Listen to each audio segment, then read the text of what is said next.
Aujourd'hui, on peut se rendre compte qu'on aura un impact positif sur le rendement des équipes. Par exemple, on sait aujourd'hui qu'on a largement optimisé les déplacements qu'on peut avoir entre les zones d'intervention quand elles sont extérieures et les ateliers parce qu'il manque du matériel dans les cabinettes ou des choses comme ça. Donc aujourd'hui, ça, on peut le mesurer. À une période où on devait se déplacer 5 à 6 fois durant une intervention parce qu'il nous manquait une bride ou un outil, aujourd'hui, c'est zéro déplacement.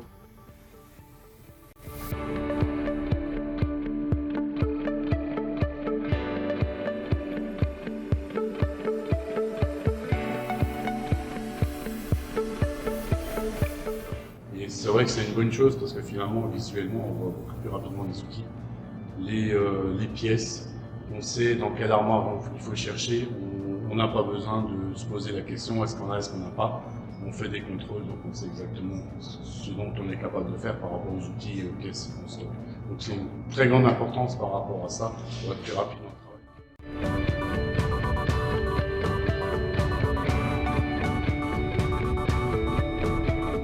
C'était une démarche qui me paraissait monstrueuse en termes de travail, dans tous les cas, mais au final, on est gagnant. C'est ça qu'il faut voir. On a un gain terrible.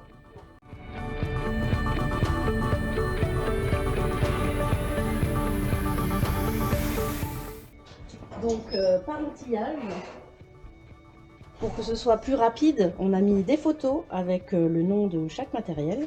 Donc quand on vient, on prend, il y a l'image, on sait ce que c'est. Donc même si on vient d'arriver tout nouveau, bah, on trouve nos objets. Ensuite, nous avons fait la même chose pour l'outillage bâtiment.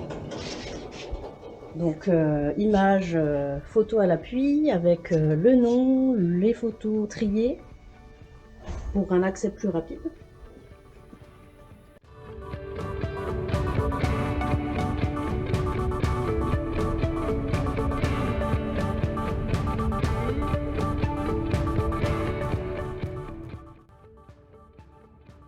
Donc j'ai constaté une nette amélioration de la communication entre les équipes. Dans la démarche, on leur a permis à tous de pouvoir s'exprimer, de pouvoir trouver des solutions qui conviennent à tous.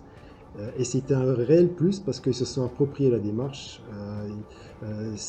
Les diverses solutions trouvées venaient de eux.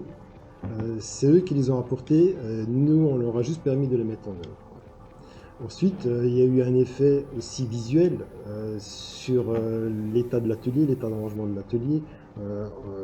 Je peux donner des exemples de visites qui sont réalisées par des prestataires, enfin par des extérieurs. Quand ils sont rentrés dans les ateliers, bah, c'était le waouh, assez rangé. Ils se posaient même la question de savoir s'il y avait des gens qui travaillaient dans ces ateliers parce qu'ils trouvaient ça vraiment étonnant. Voilà, donc bon, j'aurais garanti qu'il y avait bien des gens qui travaillaient et que c'était en fait la démarche du 5S qu'on était en train de mettre en place. Mais si on regarde déjà la mise en place du 5S, avec le 5e S, ça nous permet donc d'avoir un suivi. Donc on peut regarder que de manière factuelle, les outils restent rangés, l'atelier reste propre. Donc on a un chiffre par rapport à ça. Et au-delà de ça, si on a une vision plus globale, en reprenant l'état des lieux qui a été pris initialement, on voit qu'on a une amélioration de plus de 30 points par rapport aux ateliers. Donc ça veut dire qu'on a réussi à agir sur les points qui nous posaient problème, les améliorer, et ça se ressent après de manière aussi non quantitative au niveau des équipes, puisqu'il y a aussi une meilleure entente, une meilleure ambiance au travail, moins de stress, et ça permet tout ça de travailler dans de meilleures conditions.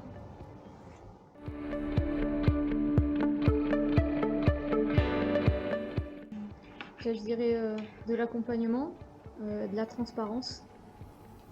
Et pour moi, je dirais humour, relations humaines et rigueur dans le travail.